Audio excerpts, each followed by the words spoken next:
مولوی مرجے زکات دے مسئلے بیان کرنا سمجھا گئی.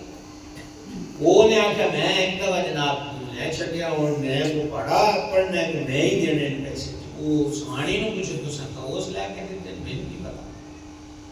حدیث سنو,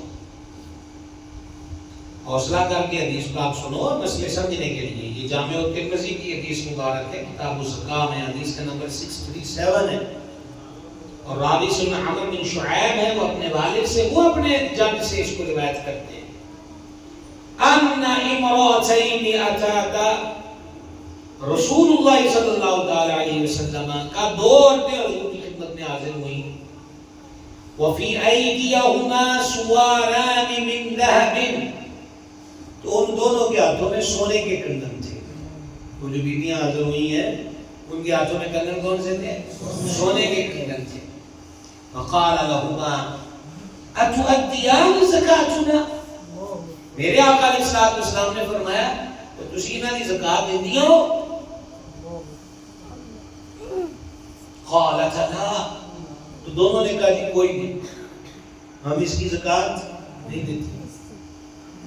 فقال لهما, تو نبی پاک علیہ السلام نے ان دونوں سے فرمایا, لهما رسول اللہ صلی اللہ علیہ وسلم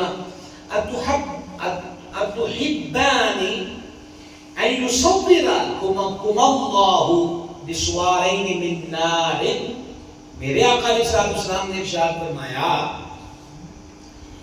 کہ تم اس کو پسند کرو گی کہ اللہ تم دونوں کو دو آگ کے کنگن پہنائے. کس چیز کے؟ آگ کے.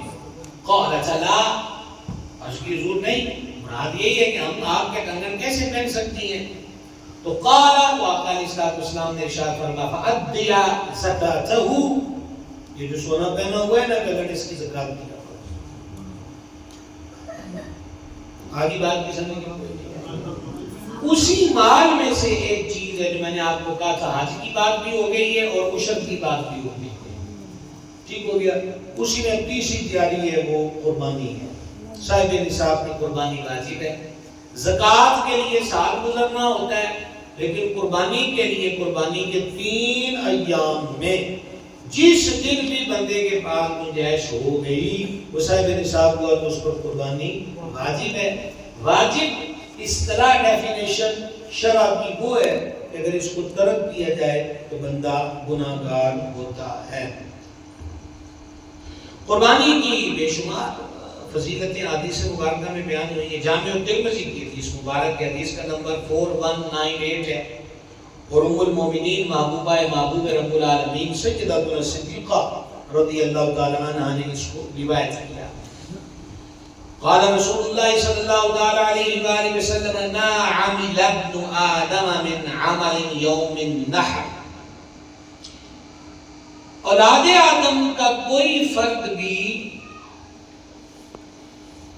جو نیکیاں کرتا ہے, یہ مفہومی ترجمہ پیش کر رہا ہوں, اولاد آدم کوئی بھی نیکی کرے اس کی نیکیوں کل نیکیوں میں, اس کے نیک اعمال میں اللہ جل جلالہ کے نزدیک قربانی کے دنوں میں یوم